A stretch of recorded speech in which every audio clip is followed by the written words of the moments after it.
Það er af sem áður var að menn gátu rennt sér á skíðum í Hveradölum, en þar var eitt vinsælasta skíðaland Reykvíkinga árabil.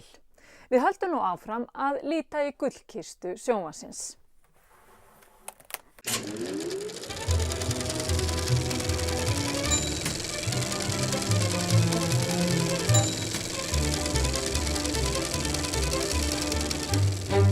Miðjan janúar árið 1968 skemmti fjöldi fólks sér á skíðum við skíðaskálann í Hveradölum. Veður var stillt og bjart og örugglega kærkomið fyrir borgarbúa að renna sér á skíðum svo skömmu eftir jólahátíðina. Þessi unga snót var ekki alveg stöðug á skíðunum en lét ekki deigan síga. Beygja sig í hnjánum. Úps! Ferðu oft á skíði? Já. Er það gaman? Já. Ferðu með pabba þínum og mömmu þá? Já. Hefurðu farið oft hingað í vetur? Nei, ekki voða oft. Ferðu ekki á skíði með skólanum líka? Nei, aldrei. Aldrei? Nei. Takk að þið fyrir.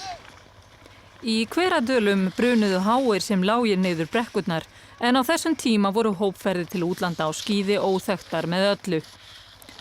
Og æðstu menn í bankageiranum höfðu líka tíma til að bregða sér á skíði.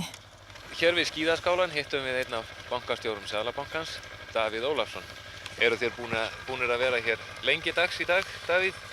Nei, það er nú skansi, ég kom hingað núna. En ég stóðst ekki þegar ég sá hvað veðrið var gott í morgun að fara hingað. Komið þér oft hingað? Ég reyna að nota hvert tækifæri sem ég hef til þess að komast hingað eða annað á skíði. Því að skíðaferðir upp til fjalla er einhver besta skemmtun og þess hollasta sem ég get hugsað mér. Hafið þið lengi iðkað skíðaíþróttina? Já, ég hef búin í mörg ár að fara á skíði, mér til gamans og hollustu. Þér farið oft á skíði, Eysteinn? Já, ég fer mjög oft. Oftast ef nokkur möguleikir á þá skrepp ég á skíði. Og farið þá yfirleitt hingað upp í skíðaskálann? Já, bara þangað sem snjórinn er. Leitar að þess. Hversu lengi hafið þér stundað? Ég byrjaði 1936, þegar ég var 30 til þess að forðast símann á sunnudögum. Eiginlega fyrst og fremst til þess. Ég sé ekki eftir því að hafa byrjað á þessu. Er þetta góð íþrótt fyrir stjórnmálamenn? Já, áreiðanlega mjög góð. Ég myndi segja að þetta verði eitthvað af því besta sem mann getur tekið sér fyrir hendur. Hendur og fætur, skulum við segja.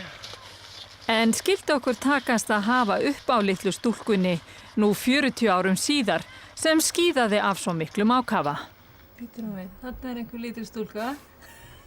Kannast þið við þessa? Kannast alveg við hollinguna, það er alveg svo sonur minn. Hvernig er að sjá sjálfan sig svona fyrir 40 árum?